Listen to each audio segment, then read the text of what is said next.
राजकारण्यांविषयी बोलताना मंत्री नाईकांची जीभ घसरली। सगळेच राजकारणी चांगले नसतात, मंत्री गणेश नाईकांचं वक्तव्य आता चर्चेत आलंय।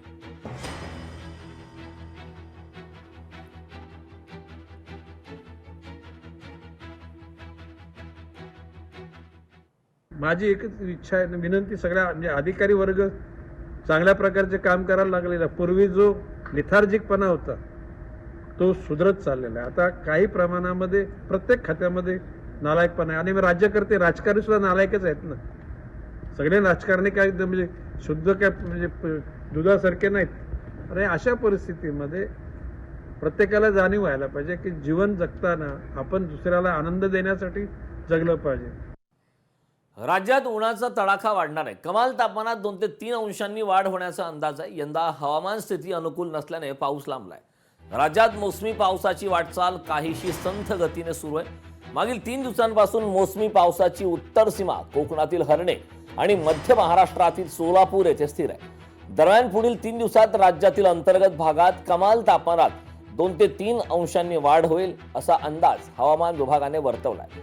मोसमी पावसाची आतुरतेने वाट पाहणाऱ्या नागरिकांना उन्हाचा तडाखा सहन करावा लागेल असा अंदाज व्यक्त करण्यात आला।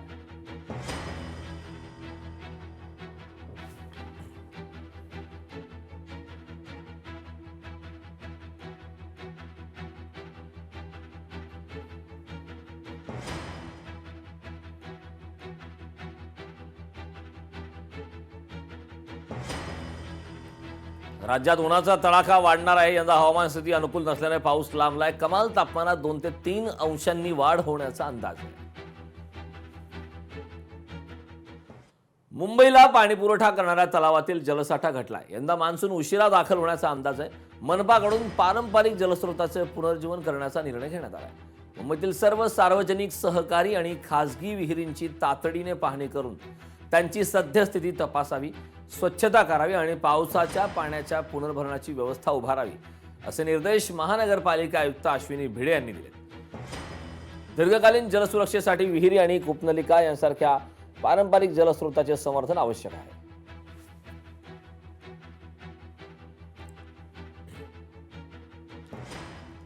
गुरुकुंज मोझरी येथे प्रशासन आपल्या दारी जिल्हाधिकारी आशिष येरेकर यांची त्यावेळी उपस्थिती पाहायला मिळाली। तिवसा तहसील कार्यालयाचा हा यशस्वी उपक्रम राबवण्यात आला। अमरावतीच्या तिवसा तहसील कार्यालयामार्फत तहसीलदार मयूर कळसे यांनी गुरुकुंज मोझरी येथे गाव मुक्कामाचे आयोजन केले होते।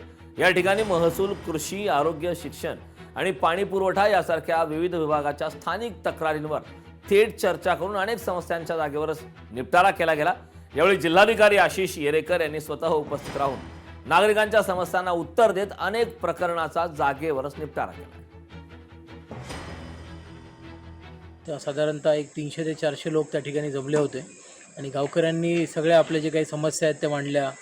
जे काही शासनाकडून वेगवेगळ्या योजनांची अंमलबजावणी कशा पद्धतीने होते याच्याबद्दल त्यांच्या काही तक्रारी आहेत, त्यांच्या काही सजेशन्स आहेत, त्याच्याबद्दल मांडणी केली आणि याच्यावर निश्चितच आम्ही या सगळ्या बाबी नमूद करून घेतलेल्या आहेत आणि टप्प्याटप्प्याने याच्यावर आम्ही नक्कीच काम करू।